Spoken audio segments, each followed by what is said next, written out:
Good evening, everyone. Let me ask you this. Have you ever heard a little child's voice coming from a room where no child lives? Well, that's exactly what happened to me last Tuesday. And trust me, it was both spooky and hilarious. I was home alone, kicking back on my couch, scrolling through social media, when out of nowhere, I heard a tiny voice say, "Play with me." I froze. My apartment is so empty you can echo a blink, and I have no key. I sat up straight, ears all perked, convinced my brain was glitching. Then the voice came again. "I'm lonely. Come on, hurry." I jumped off the couch, nearly tripped over my own feet, and sprinted into every room. No child, just my goldfish staring at me like, Dude, breathe. Heart thumping. I grabbed my phone and called my best friend Mark. Mark, you have to believe me. There's a kid in my house. He laughed so hard I'm pretty sure he snorted. He said, "Maybe it's a ghost, or your new invisible roommate." Very comforting, not?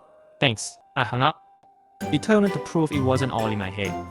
Next, I raced into the kitchen for coffee because ghost chasing demands caffeine. And guess what? The little voice piped up again from the speaker on my countertop.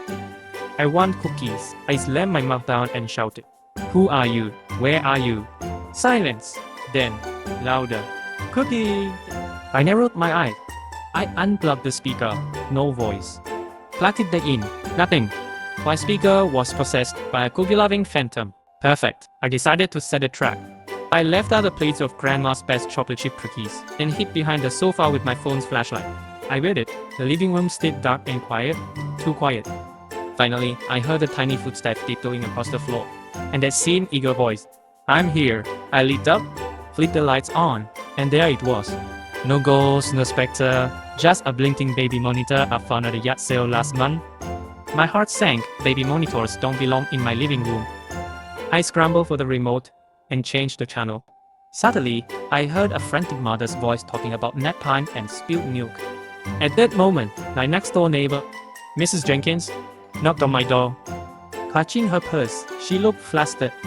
"I think my baby monitor is linked to your speaker," she said, cheeks red. "Every time little Timmy cries, your whole apartment sings along." Mystery solved. That playful ghostly voice turned out to be her 3-year-old streaming from my Bluetooth. No specters, no poltergeists, just modern tech having a silly moment. So now, whenever I bake cookies, I get free entertainment from Mrs. Jenkins' Toddler. And if I hear "Play with me," again, I know exactly who's calling. Who needs ghost stories when you've got wireless blunders and a hyperactive neighbor's child?